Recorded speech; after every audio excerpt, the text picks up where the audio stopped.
Bons tempos. Reino dos Elfos, Lago Crescente.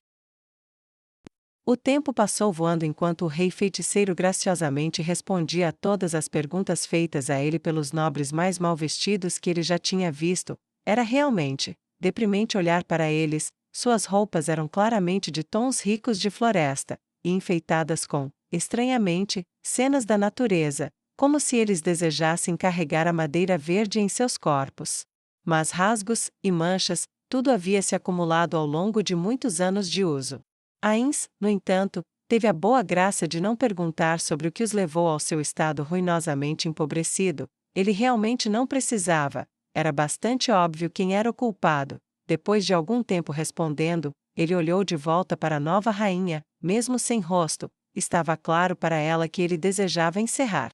Ela se levantou do trono e hesitou. Merda, ok, isso é diferente. Como eu termino algo assim? Ok, Zexi, pense bem. Você nunca foi uma rainha antes, mas você deveria dar ordens. Você foi uma guerreira. Você foi uma general. Ah, trate assim. O que faz as pessoas felizes em ir? Bebida. Elfos gostam de bebida? Eu sou metade elfa, e eu gosto de bebida. Será que é a metade humana, a metade elfa, ou ambas? Ela se perguntou freneticamente enquanto tentava pensar no que dizer, finalmente decidindo seguir seu instinto e tratá-los como trataria soldados que se saíram bem, e disse com grande entusiasmo: acabei de me ocorrer que temos muito que comemorar, e ninguém trouxe nada para beber. Isso chamou a atenção deles, incontáveis olhos élficos se voltaram para ela. Meu primeiro decreto como rainha sobre os elfos é que o estoque de vinho e bebidas do velho rei seja aberto e compartilhado, com todos aqui, e todos lá fora, todos vocês, vão, capturem garrafas, aproveitem vocês mesmos, andem pela cidade, e sirvam para seus irmãos além. Que fique claro que esta é a primeira ordem de sua rainha. Declaro feriado em toda a capital, e em todas as cidades e vilas do reino, abram os celeiros, e todos os armazéns do velho rei, e que todo o seu estoque seja desembolsado para aqueles que sofreram sob seu governo. Ela bateu palmas como se isso resolvesse o assunto, e na verdade, resolveu. E para seu grande alívio, que ela mal conseguiu disfarçar, eles se foram. Rostos amarelados pela tristeza e desnutrição, iluminados pela promessa de um tratamento tão inédito, e a nobreza élfica saiu do grande salão da sala do trono. E além, sua rainha não estará aqui quando vocês voltarem, Ainz disse nobremente, estendendo a mão para eles em um gesto grandioso que o lembrou muito demais do ator de Pandora. Devo levá-la comigo para ver se seu exército é devidamente liderado contra seu verdadeiro inimigo, aqueles que escravizaram seu povo por séculos, a rainha. Zexi me prometeu a cabeça do cardeal Dominique, aquele que, mais do que qualquer outro cardeal vivo, viu o status de seu povo degradado, e suas vidas abusadas. Pretendo garantir que ela possa cumprir sua promessa. Quando seu trabalho estiver concluído, ela e todo o seu exército serão devolvidos a vocês. Ainz disse a eles na voz sábia de um ancião enquanto se movia para generoso, e sábio ancião pose 2, e esperava para ver como suas palavras seriam recebidas. Eles ficaram imóveis por um momento, viraram-se para ela, e fizeram reverências profundas e sinceras, sem levantar a cabeça, gritaram: vida longa à rainha! Vida longa ao rei! Que eles reinem por muito tempo! Agora vá, alegre-se com sua liberdade, enquanto sua rainha vai garantir que uma era de dignidade comece, e dure para sempre. Zexi disse com autoridade, e só então eles se levantaram, e saíram. Quando ficaram sozinhos, Zexi soltou um suspiro pesado. Obrigada por sua ajuda, Vossa Majestade. Acho que entendo sua sábia sabedoria em afirmar que nunca se acostuma ao trono. Espero que me perdoe se eu for até você para pedir conselhos enquanto eu tento descobrir tudo isso. Ela enxugou o suor da testa. É muito mais fácil lutar ou comandar um exército, sem chance real de perguntas. Ainz coçou o queixo enquanto pensava. Por favor, não me peça conselhos. Posso ser melhor nisso do que era quando comecei, mas não sou um mentor. Seu coração inexistente disparou diante da ameaça de ter que dar conselhos, e uma inspiração ocorreu. Sim, direcione-a para aqueles mais parecidos com ela. Assim como quando um novo funcionário chegava, e você o direcionou para aqueles com quem ele iria trabalhar para encontrar bons conselhos. Ele quase pulou de alegria ao pensar nos dias de assalariado que estavam se esvaindo cada vez mais em seu passado. Ele gesticulou com a mão virada para cima como se dissesse isso é óbvio, e respondeu: você não é uma morta-viva na minha posição, você é uma pessoa viva, e sua posição é mais parecida com a do rei Zanak ou da rainha Calca, ou da rainha Draudilon, ou do imperador Girkniv. Eu sugeriria formar laços com eles como pares para buscar mais sabedoria para si mesma. Zesti curvou-se agradecida: você já está me dando bons conselhos, obrigada, senhor. Ela disse. Então ela, e seus ajudantes, foram até onde Ainz estava, e se ajoelharam na frente dele. O que você comandaria em seguida de seu leal vassalo? Seus longos cabelos pretos e brancos caíam em suas costas, e seus olhos estavam fechados como se ela temesse abri-los, e descobrir que tudo isso tinha sido um sonho. Suas palavras, você é uma pessoa, ecoaram em seu coração em forte contraste com quando Dominique gritou sobre sua herança subhumana. Tirg e Teflio estavam apenas meio passo atrás dela, e se ajoelharam em suas costas, mãos direita e esquerda, com profunda e permanente reverência, eles olharam para baixo, exibindo seu temor devotado. Da melhor maneira que puderam.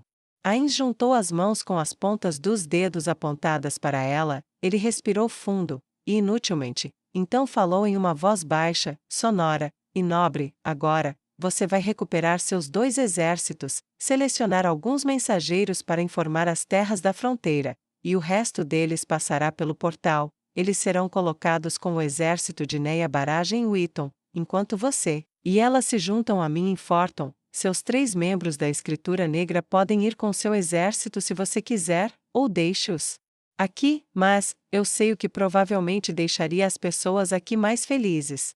Vou buscá-los imediatamente, Majestade, quero-os comigo. Ela disse entusiasticamente, o largo sorriso em seu rosto ainda parecia estranho, mas também, muito, muito certo. Fortaleza Dourada.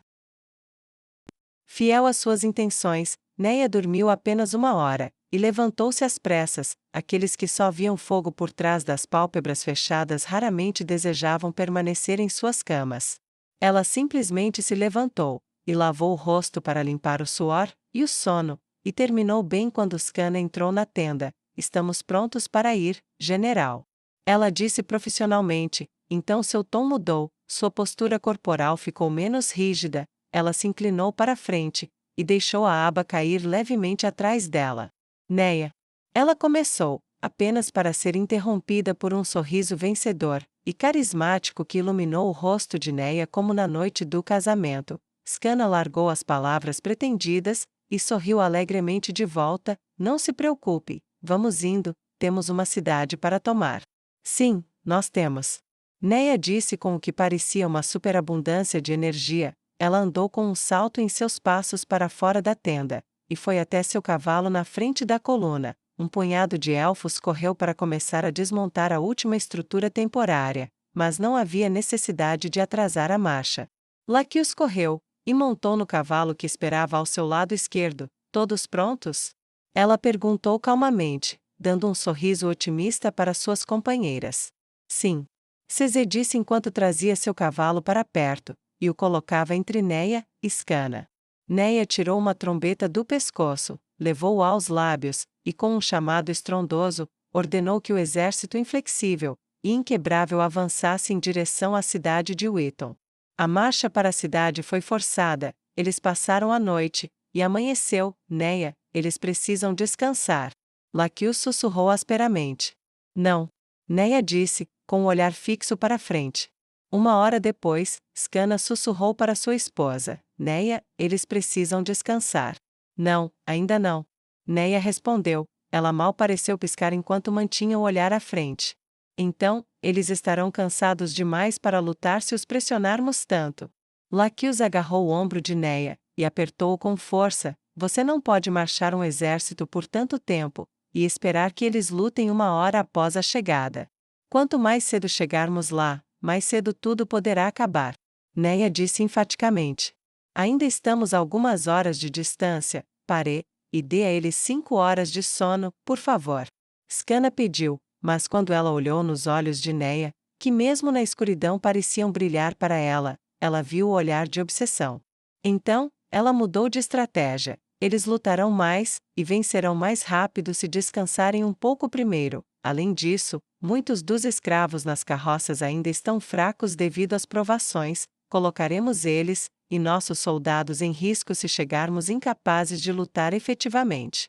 Os olhos de Neia voltaram ao seu estado normal. Não, você está certa, vocês duas estão certas, me desculpe, eu deveria ter escutado vocês, ok, então, 5 horas de sono devem ser suficientes, 1 em cada 10 homens fica acordado para ficar de guarda, e pode dormir nas carroças cobertas pelo resto do caminho, isso deve nos colocar perto do pico de eficiência. Isso será o bastante. Laquios disse com alívio na voz enquanto soltava um suspiro tenso que ela nem percebeu que estava segurando. Neia soprou a trombeta, gritou as ordens, e eles puderam ouvir o som de um exército sentindo o alívio de finalmente parar após uma longa marcha. As armas mal ficavam nos dedos, os soldados frequentemente simplesmente se jogavam onde paravam. Venham. Cesé falou firmemente com suas companheiras. Perdão? Neia perguntou surpresa. Seu queixo quase caiu quando Cesé lhe deu uma ordem. Agora. Cesé repetiu, apenas a menor inflexão revelou aos outros que ela estava falando muito sério. O cavalo dela contornou a coluna, e foi até o fim. Quando estavam na parte de trás da coluna, incertas sobre o porquê de estarem ali, elas só podiam assistir enquanto sua companheira demônio empregada dava ordens rápidas e abruptas a vários ex-escravos, e mandava a tenda de Neia ser erguida novamente. Quando os elfos terminaram seu trabalho, Cesé apontou para a entrada, e simplesmente disse, entre.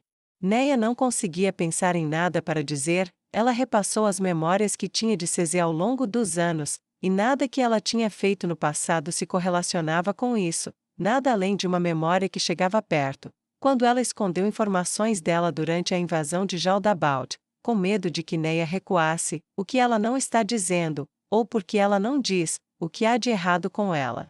A paladina negra manteve os olhos em sua amiga mesmo enquanto obedecia às instruções, e passava por ela, até que ela estava dentro da privacidade da tenda. Scanna e Laquios seguiram a direção com igual relutância.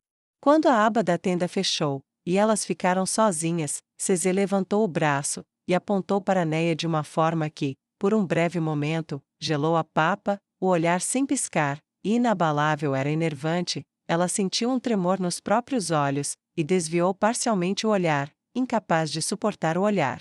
Você está correndo em um estado abaixo do ideal, disse Cesé em um tom de voz neutro, mas direto. Laquios se inclinou em direção a Scanna, e perguntou baixinho, o que isso significa? Significa que ela está cansada ou doente ou algo assim. Scanna sussurrou, Cesé as ignorou, e apontou para a cama. Você vai descansar, você não está bem, eu vou fazer você descansar, se for preciso. Ela disse, e tirou um pergaminho da bolsa ao seu lado. Não posso simplesmente pedir um anel que torne isso desnecessário? Os dedos dos pés de Neia se enrugaram dentro das botas enquanto ela escondia sua ansiedade o melhor que podia. Não é por isso que você deve descansar, você sabe disso. Cesé respondeu sem nem piscar, seu dedo não vacilou até que ela se moveu para abrir o pergaminho. Espere. Neia disse em voz baixa, e olhou para o chão, muito parecida com uma criança que foi pega roubando biscoitos. Eu farei isso. Você não precisa desperdiçar os recursos de Sua Majestade. A paladina negra sabia o efeito que isso teria, e ela estava certa. Cesé parou sua mão antes que ela tivesse ido até a metade do selo. Desperdiçar os recursos do rei feiticeiro, por menores que fossem, não era algo que nenhuma delas queria fazer. Ela guardou o pergaminho lentamente, e então olhou para Scanna. Fique com ela, certifique-se de que ela durma, nós cuidaremos da segurança. Cesé disse, gesticulando para Laquios, e depois para si mesma. Eu vou. Scanna respondeu, mordendo o lábio inferior, e virando um olhar preocupado para a esposa. Cesé não respondeu, ela simplesmente se virou, e saiu abruptamente da tenda. Laquios a seguiu, e enquanto eles iam até seus cavalos, Laquios olhou para ela. Acho que nunca ouvi você dizer isso antes. Cesé deu de ombros levemente enquanto segurava o punho, colocava um pé no estribo, e se jogava na sela. diga o que você precisa dizer, nem mais, nem menos. Laqueus franziu o lábio inferior, e inclinou a cabeça favoravelmente. Justo, nada passa, nenhuma emboscada, nenhum ataque, nada chega perto o suficiente para acordá-la. Não me importa se tivermos que lutar contra a maldita guarnição inteira, ela vai dormir durante isso. Talvez um descanso de verdade não conserte as coisas, mas será um remendo pelo menos. Boa decisão. Eu sei. Cesê respondeu, e elas giraram suas montarias mortas-vivas, e partiram em direções opostas. Sozinha na tenda, Scana pegou a mão de Neia, e a puxou para o catre mais uma vez, mas assim que ela fez sua esposa se sentar, ela sentiu o aperto repentino de aço das mãos de sua esposa na parte de trás de sua cabeça, e ela foi puxada para um beijo apaixonado. Ela instintivamente abriu seus lábios para receber a exploração urgente de sua amada, e sentiu, embora ela não pudesse ver, as mãos de Neia voando sobre as alças da roupa. A guerreira de cabelos ruivos conhecia muito bem essa urgência, o desejo faminto e insaciável do momento, e ela respondeu a isso ajudando Neia a se despir. Se isso vai confortá-la, ajudá-la a descansar com facilidade, então este momento pertence a ela, Scana pensou, e ela puxou a armadura sobre a cabeça de Neia, e a jogou de lado. A dela saiu tão facilmente, tão rápido quanto possível. Elas estavam nuas nos braços uma da outra, pele acariciando pele, suas línguas dançando sobre a pele. Quando não duelavam juntas, Scana deu tudo de si para os prazeres de sua esposa, trabalhando suas mãos habilidosas sobre as coxas fortes e musculosas do terror da teocracia. Neia arqueou as costas, e soltou um profundo gemido de desejo. Seus dedos arranharam as costas de sua amante enquanto ela se apertava contra o aperto de Scana. Eles eram um par endurecido pela guerra, e unidos no momento pelo desejo, e vacilavam do nada. O aperto de Neia havia quebrado pescoços, os golpes de Scana haviam afundado rostos, mas uma na outra. Tudo o que eles deixariam eram os hematomas que provavam a força de seu desejo. Liberação após liberação as inundou, até que o vapor subindo das peles sobre o catre, deu um testemunho silencioso das fomes que haviam sido liberadas. Depois, elas deitaram juntas, suas formas conchinhadas, e a mais alta Scana acariciou o cabelo agora emaranhado de sua amante. Ela sussurrou gentilmente no ouvido de Neia: tudo ficará bem, você só precisa descansar, se recuperar, você ficará bem, eu ficarei com você, eu sempre ficarei com você, eu afastarei seus pesadelos se eu puder, ou te segurarei durante eles se eu não puder, só por favor, descanse. Neia apenas assentiu em silêncio, e fechou os olhos enquanto o braço de Scana pendia sobre seu lado, e a acariciava afetuosamente ao redor do umbigo. A paladina negra começou a respirar ritmicamente, devagar, e uniformemente, de modo que ela parecesse adormecida. Atrás dela, Neia podia sentir Scana sincronizar sua respiração de modo que elas estavam respirando juntas, como se não fossem duas, mas uma, e eventualmente a própria vice-comandante começou a adormecer. Neia sentiu-se abrir um sorriso. Que otimista, minha esposa, eu amo isso em você. Você vê o melhor em todos, e em tudo. Eu juro que você olharia para uma cidade em chamas, e elogiaria sua capacidade de reunir tanto combustível para isso. Ela falou calmamente, e aninhou-se contra o corpo quente de seu amor um pouco mais, e agarrou-se ao braço que ainda estava dobrado sobre ela. Então soltou uma risada gentil. Neia manteve os olhos fechados. Eu me pergunto o quão cansada você estava, se eu poderia te cansar tanto assim. Neia queria rir, provavelmente ocupada se preocupando comigo. Isso é bobagem. Estou bem, apenas fazendo o que tem que ser feito, só isso. O sono não veio, embora seus olhos permanecessem fechados, e sua respiração controlada, seus outros sentidos estavam cuidadosamente alertas. Ela sentiu aquele momento de surpresa inundá-la novamente em Wehrmacht. Quando soube que os soldados não estavam bêbados, a armadilha foi acionada, e todos pelos quais ela era responsável, todos com quem ela se importava, e todos que estavam contando com ela, todos foram pegos nela. Seu batimento cardíaco começou a acelerar, e sua respiração acelerou. Ela apertou o braço de Scana com mais força, e sentiu a mulher atrás dela começar a se mexer. Ela pensou na emboscada da escritura cinza que roubou o olho de sua esposa, e quase sua vida. Nunca mais, eles nunca mais vão me pegar desprevenida. Ela pensou em um loop. Então Neia se conteve, ela apertou os olhos com tanta força que as pálpebras enrugaram, e se forçou a acalmar a tensão em seu corpo para não acordar sua esposa. Ela gradualmente se acomodou de volta como ela estava, mas ainda assim o sono não vinha. Algumas horas depois, ela sentiu Skana se mexer, e fingiu estar dormindo. Ela ficou parada até que a mão gentil se desprendeu do aperto de Neia, e ela sacudiu a general para acordá-la. Neia fingiu abrir os olhos e acordar. Acorde, general, hora de ir. Skana disse afetuosamente. Neia jogou as pernas sobre o catre, e se levantou. Ela esticou os braços sobre a cabeça, enquanto Skana olhava admirada para as costas da forma jovem e tensa de Neia. Sim, muito melhor, realmente. Neia deu um sólido sinal de positivo enquanto ia pegar um conjunto de pergaminhos de limpeza simples. Ela jogou um por cima do ombro para Skana, que facilmente o pegou no ar, e se levantou. Não faz sentido sair por aí e deixar claro que estávamos fazendo o que tenho certeza de que qualquer pessoa que não seja totalmente inocente imaginou que estávamos fazendo, hein? Skana brincou lascivamente. Neia corou até as orelhas. Ugh, eles não iriam realmente obscenar a papa, iriam? É um exército feito principalmente de homens, Skana disse enquanto se levantava, e usava o pergaminho para limpar o cheiro e o suor que suas atividades haviam criado. Eu garanto que sim. Uma vez eu peguei um soldado lambendo as pedras que ficavam uma ao lado da outra porque elas tinham um formato meio de peito, e já fazia tanto tempo, não que eu não simpatize, mas, bando de idiotas pervertidos bêbados, embora eu ache que não os teria de outra forma. Ela riu, e Neia revirou os olhos enquanto ia se vestir. Acho que você tem razão. Ouvi algumas das piadas que eles contam ao redor das fogueiras. Ainda assim, depois de todo esse tempo, é estranho pensar em mim mesma como atraente. Neia respondeu enquanto puxava as calças para cima.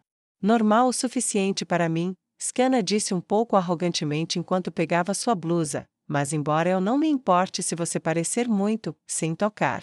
Ela balançou o dedo, e tentou manter uma cara severa, mas falhou, e caiu na gargalhada. Neia vestiu sua blusa, e riu divertida. Muito engraçado. Agora chega de sua brincadeira espirituosa. Temos que nos preparar para ir. Eu quero. Lá estava. Quando ela chegou àquela parte de sua frase, Skana sentiu uma sensação avassaladora de malícia e sede de sangue vindo do acólito do Deus morto-vivo. Skana congelou enquanto afivelava seu cinto, e apenas olhou. Era como se outra pessoa estivesse no lugar de sua esposa. Nossos soldados nos portões daquela cidade em algumas horas. Estou descansado o suficiente, e há muito o que fazer. Aquela cidade pertencerá ao Nosso Senhor antes do pôr do sol, mesmo que eu tenha que afogá-los em seu próprio sangue para ver isso acontecer. Neia disse com uma risada negra que reverberou nas paredes da tenda. Ela se abaixou, e pegou a espada de Skana, e jogou-a por cima do ombro. A vice-comandante a pegou facilmente, e a amarrou. Vá dizer aos elfos que eles podem começar a desmontar as coisas aqui. Eu saio em um segundo. Neia disse enquanto deslizava seu cinto no lugar lentamente. É claro. Skana disse, e fez uma rápida saudação às costas de sua general, e partiu. Assim que Skana saiu, Neia acelerou. Ela rapidamente prendeu o cinto no lugar, jogou seu arco nas costas, e então enfiou a mão na mochila, e tirou 2 poções de resistência. Elas consumiu uma após a outra, e então escondeu os frascos. Ela olhou para cima, e se espreguiçou novamente enquanto o vigor percorria seu corpo, e brevemente examinou seus olhos para garantir que quaisquer olheiras não estivessem mais evidentes. Ela soltou um aceno de satisfação, e então, após um olhar demorado para sua mochila, ela pegou uma garrafa de bebida, e tomou um gole profundo antes de guardá-la novamente. Ela a prendeu novamente, e então saiu da barraca com ela ainda em seu equipamento. Ela viu Skana dando instruções aos escravos, e virou o rosto para a esposa, finalmente confortável por não haver nenhuma indicação de algo errado em seu rosto. Vamos, você não pode continuar com sono, ela disse alegremente enquanto subia na cela. O olho verde de Skana brilhou um pouco enquanto ela olhava na direção de sua comandante, e ela piscou. Ela deu um tapinha no ombro do elfo enquanto terminava de instruí-lo, e correu até seu cavalo. O elfo esfregou um pouco o ombro, e organizou sua equipe rapidamente para desmantelar os alojamentos temporários. Vamos, CZ, e Laquios devem voltar em breve, se já não estiverem na frente. Scanna retrucou, devolvendo a tarefa para Neia se mover rapidamente. Exibindo seu sorriso carismático enquanto colocava a viseira, Neia esporeou seu cavalo. Scanna correu atrás dela, com os cabelos esvoaçando alto atrás delas enquanto o ar frio as atingia com força total. Naquele momento, porém, a esposa da única paladina negra do mundo sentiu que não era o frio do inverno, mas sim que era primavera, e que eles estavam perseguindo os raios do sol nascente. Ela esqueceu que elas estavam liderando um exército que logo mataria dezenas de milhares, e deslocaria muitos mais, se tivessem sorte. Então, por alguns breves minutos, tudo estava bem. Ela teve a sensação de que elas estavam felizes, e Scanna sentiu como se pudessem cavalgar para sempre.